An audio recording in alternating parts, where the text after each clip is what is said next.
August 13th, 2024. Costello woke up the most invigorated he'd been in quite some time. Still not a perfect landing, but definitely evolving. He was partially clothed and cuddling his tablet. Clearly hadn't brushed his teeth, but the sleep was powerful. Who hasn't had a night where you're half asleep and unkempt, but you know putting the reel in reverse to brush your teeth and tidy up for bed will guarantee you're not getting the sleep the gods were preparing you for? The moment Costello promised himself he would brush his teeth better than ever and maybe even gargle with mouthwash, he was out like he mainlined propofol.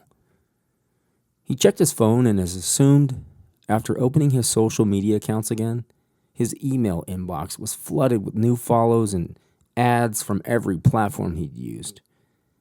Even after several engineers blew the whistle on the tech companies in late 2020, nothing could stop them from invading lives for the sake of billions in advertisements. His text inbox was dry, however.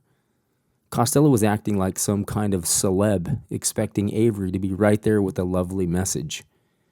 Clearly, she was way ahead of him when it came to that game. She knew how to hook the flounder. A loud holler at his smart device activated the television in stereo like readying a space shuttle back in 2011. Costello still watched mainstream news. After a draconian period of assaults on the media, Costello managed to listen to anchors go between irrefutable news, questionable reporting, and point-blank bonkers opinions, all while sifting out the facts and getting on with his day. Each day, he hoped for breaking news about Tal and Spencer. He didn't even care if his face was right there on the screen as a suspect, or there was some other revelation about their murder. He just needed this planet lifted off his shoulders. Today was sadly just another day cluttered with news about a broken political system and pessimistic speculation. He decided to treat himself to a beautiful breakfast. Figured it won't be long before breakfast consists of a Cliff Bar or a gel pack. Just as he opened the fridge, Avery texted him, "You gonna go all day without saying hello?" Costello was still learning how to be witty with these older Gen Z kids. He fired back, "Yikes. Figured you were out protesting the Federal Reserve for unorthodox lending, so I was waiting for your one call from county." Avery replied with heart eyes emoji, so he assumed he did good. She followed up, "We finished up early, so we freed all the prisoners on death row. I'm starving. Can I come over for breakfast?" Costello told her they were synced up like two fallen angels as Satan swept the stars from heaven with his tail. There was a bit of a pause after that text. Not even text bubbles. Costello spooked himself. Then she responded, "I just touched myself. May I come make you breakfast?" Costello wanted to quit while he was ahead, so he simply responded with the code to his apartment front door and said he hopes she knows how to make French toast without eggs. He wasn't going to let this adorable vegan ruin his desire for French toast. Avery didn't show up as quickly as Costello hoped. In fact, an hour passed, and he began to question if she was even coming. She did ask to come make breakfast. However, she wasn't very specific.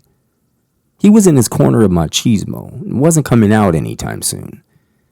This kept him from checking with her to see what was going on. He knew it was contemptible, and no secret to him, this was by no means who he was at all.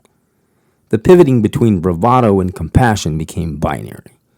He was unable to find any other markers on the spectrum, and as he leans toward compassion, he found himself wanting to be alone in his apartment. Then it dawned on him. Avery had never seen his place. Why not take this time to get this struggle out of his head and tidy up a little bit? Costello wasn't a slob. You could literally pop in on him without notice, and his place would look like it was staged by an interior decorator. The only remnants ever laying around were beer cans and tumblers from nights of drinking, but even those never stood a chance around him. They were typically cleaned up before he would tend to his hangover. Costello's only reason to tidy up for Avery was to ensure there was nothing establishing his culpability in any murders. Just as he gathered himself and started poking around, his intercom buzzed. Avery had arrived. Nothing else mattered anymore.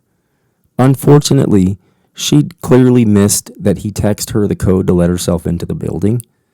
However, she was at the final threshold of his accompaniment. He buzzed her in and unlocked his door. A few minutes passed and she knocked at his door. He couldn't figure out why, but he was trying to get her to let herself in and she continued to seek permission. It was literally a completely normal process and he was baffled by her actions. Costello had spent so much time alone and paranoid in his own kingdom, and here he was letting down every guard. He just acknowledged it was a quirk he would need to figure out in due time. Right now he needed to be a good host and maybe a boyfriend. Costello opened the door and Avery stood there with an LAPD officer. Whatever energy he had allowing him to stand on his own 2 feet was sucked from his body and he nearly collapsed as his knees buckled. Avery smiled and shrugged her shoulders. She did get his text, and she did read the code. Unfortunately, another resident didn't recognize her, so they hailed a cop walking down the street and asked her to explain who she was and why she had their code. After giving her best explanation with every ounce of charm she could muster, the officer agreed to simply escort her up to Costello's and let her prove her case. Once Costello got through this story, he was able to stand on his own without wobbling like a newborn foal. Then suddenly a wave of energy cast up his body from the floor. It was as though human interactions were what propelled us. So many years of his contrarian views allowing him to believe behaving like a tangential ideologue warped his perception. He was now seeing why the masses congregated and socialized so easily. He was trapped in a nuanced existence, feeling as though coveting his solicitude was going to usher him peacefully through life. The thoughts of other people stowed in themselves at the ready had immense power. The power to influence, persuade, indoctrinate, aggravate. The collective consciousness was about to be harnessed by Costello. A solipsist is only a solipsist if they aren't sure they've manifested the realities of those around them, the good and the bad.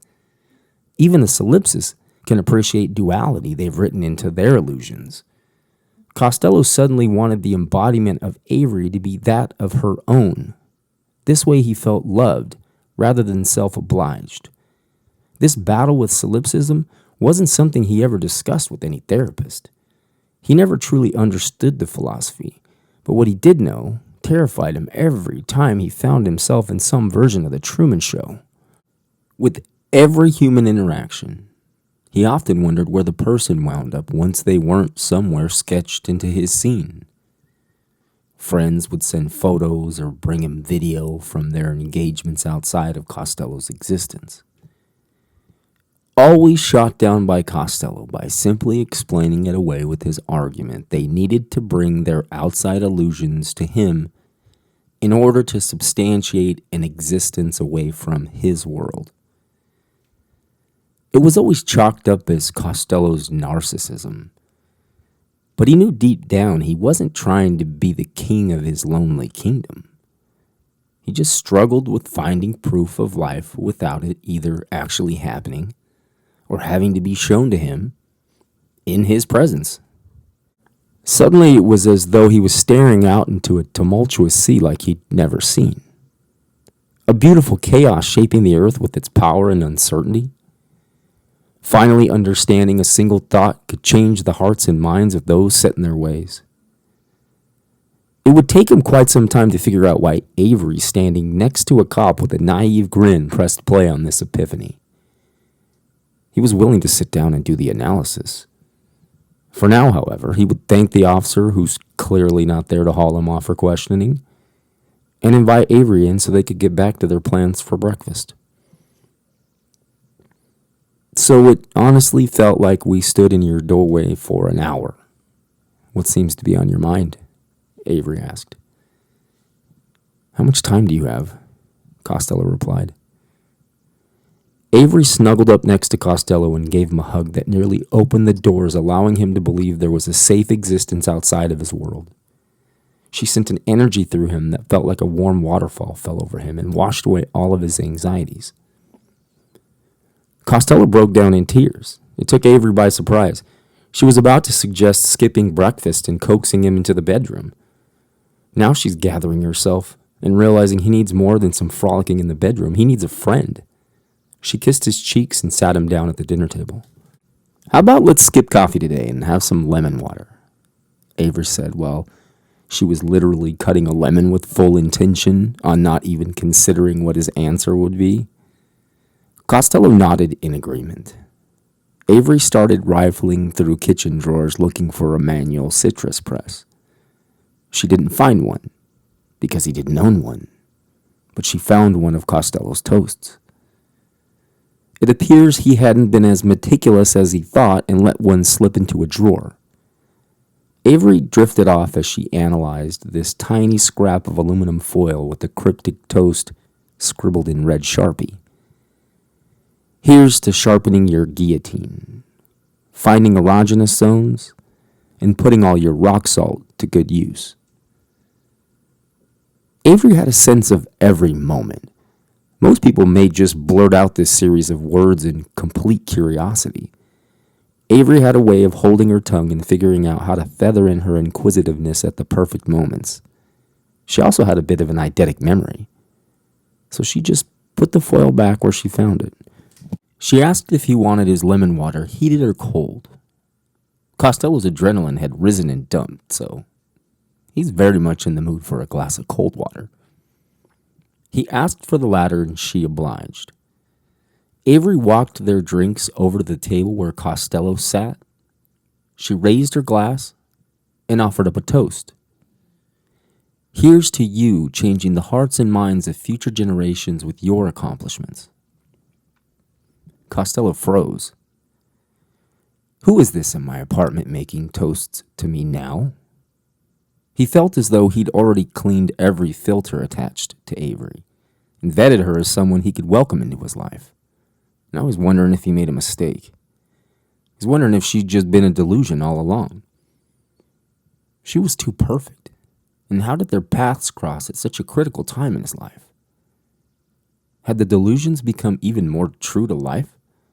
Were they finding ways to push him back inside? Well, getting the tour to Maine on track right now is far too important. I'm gonna have to roll the dice and just open up even more with Avery.